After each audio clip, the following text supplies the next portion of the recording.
You've heard it 1,000 times. You need to get 8 hours of sleep. Well, thank you for the groundbreaking information. If your sleep quality is trash, getting more sleep doesn't necessarily mean better recovery. This isn't a video about getting more sleep. It's about getting better sleep. And the difference is costing you your mood, your energy, and possibly your gains. Sleep is the only performance enhancer that's completely free, completely legal, and completely ignored. If sleep came in a pill form, required a prescription and a copay, it'd be the #1 drug on the market. Instead, we treat it like an inconvenience between Netflix and your alarm going off. A bad night of sleep doesn't just make you tired tomorrow. It messes with your hormones, your blood sugar regulation, your appetite, and your cravings, which is why bad sleep and bad food decisions travel together like best friends. It affects your brain health. Sleep is literally how your body takes out the trash. Think of it this way. Bad sleep is like missing trash pickup after hosting a party. The mess doesn't go away. It just kind of piles up until you can smell it from the driveway. Yes, sleep quantity matters, but getting more of a bad thing won't make your life better. Sleep quality matters too. A full sleep cycle runs about 90 to 110 minutes, and a healthy night of this stacks 4 to 6 cycles back to back. Each sleep cycle moves through 4 stages: N1, N2, N3, and then REM. But the balance of these cycles shifts dramatically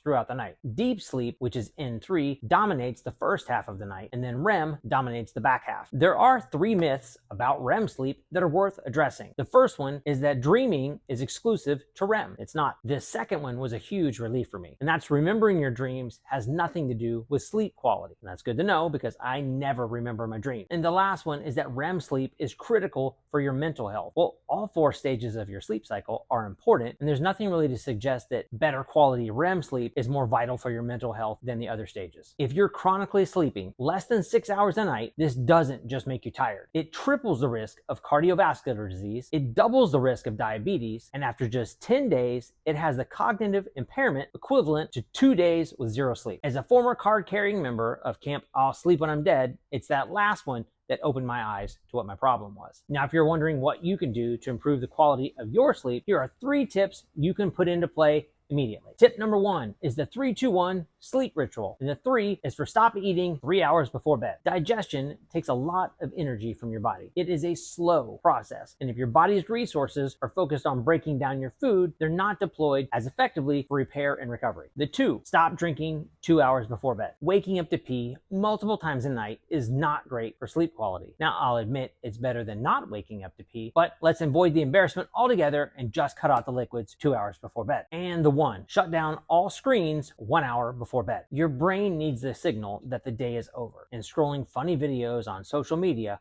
hijacks that communication. And the same thing goes for Netflix autoplay and waking up halfway through season 2 of an international dating show. And so that's the first tip, the 3-2-1 sleep ritual. Stop eating 3 hours before bed, no liquids 2 hours before bed, shut down your screens 1 hour before bed. And after you shut your screens down, that's gonna roll you nicely into this next tip. Tip 2. Build an actual nighttime routine. Chances are you already have one. We're just going to take conscious steps to improve it. I want you to perform a brain dump. Get tomorrow's chaos out of your head and onto paper before you go to sleep. For busy professionals, this one is really underrated. Plan your day the night before. Your brain can't fully relax when it still has 30 tabs running in the background. Putting your priorities on your calendar closes the open loop in your mind. This allows you to stop the mental juggling of your to-do list because your mind knows when and where it's actually getting done. This is a skill, and the more you do it, the better you'll become and the more restful sleep you'll begin to have. Ask me how I know. Tip number 3, optimize your sleep environment. The ideal bedroom temperature is under 70 degrees, so keep it cool, just don't drool on your pillow. But if you do, flip it over, do better next time. You also want the room really dark, like darker than the soul of your ex, like darker than midnight in the middle of a black hole. You may want to get blackout curtains or a sleep mask so you can keep any light from negatively impacting your beauty sleep. For some people, and I'm including myself on this one, some white noise goes a long way. Now, if you prefer dead silence, by all means, make that happen. But if having it too quiet makes you susceptible to everything that goes bump in the night, then a little white noise, rainfall, or waves crashing on the beach might give you a more restful night's sleep. And